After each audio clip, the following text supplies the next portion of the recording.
నా పేరు ఈశ్వర్. నేను బ్లాక్ బుక్ స్కూల్లో 9th క్లాస్ చదువుతున్నా. మాకు దేవుని మొక్కు ఉంది నరసింహస్వామికి. ఇది మమ్మీ చెప్పినా నేను చెప్పినా సార్ వినకుండా ఆయన బలవంతంగా మెడ పట్టుకుని తీసుకుపోయి గుండు వేయించింది. సార్ గుంటు ఇట్లా మెడ పట్టుకున్నాడు. మెడ పట్టుకుని వదిలేండి సార్ అంటే ఇట్లా వదిలేలేడు. గట్టిగా పట్టుకున్నాడు. మాట్లాడాలంటే నాకేం రాలేదు. ఇంకా మీరు చెప్పారా సార్కి ఎట్లా ఇది? సార్కి చెప్పిన ఆయన గిట్ట వదిలకుండా తీసుకోవండి సార్ గుండు ఇప్పించింది. ఏం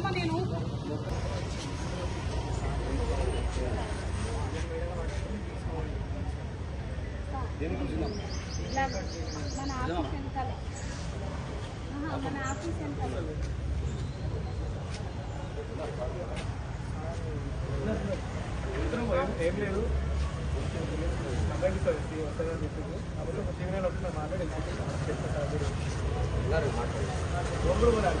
నా పేరు కమల, మా ఆయన పేరు ప్రశాంత్. కానీ ఈ స్కూల్లో 5వ క్లాస్ నుండి వేసిన నేను. ఏ స్కూల్ అమ్మా? బ్లాక్ బోర్డ్ స్కూల్ 5వ క్లాస్ నుండి వేసిన.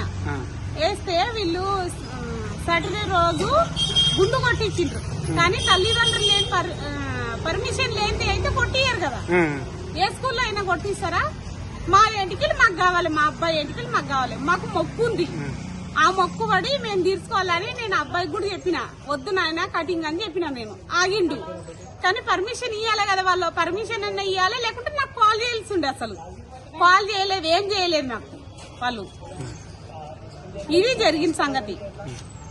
దీనికి మీరే న్యాయం కావాలనుకుంటున్నారు? మా అబ్బాయి ఎంటికలు మా అబ్బాయికి కావాలి. ఇదైతే నేను ఒప్పుకుంటా. ఇప్పుడు వాళ్ళు ఎట్లా గుండు కొట్టించి నా అబ్బాయికి ఎంటికలు ఎట్లున్నాయో అట్లా కావాలి. ఎంటికలు తెచ్చి వాళ్ళు ఎట్లా వేస్తారో మా ఎంటికలు మాకు ఇప్పియాలి. ఇది మొక్కుబడిని. అసలు నరసింహస్వామి మొక్కుబడి ఈ రోజు చెప్తున్నా నేను.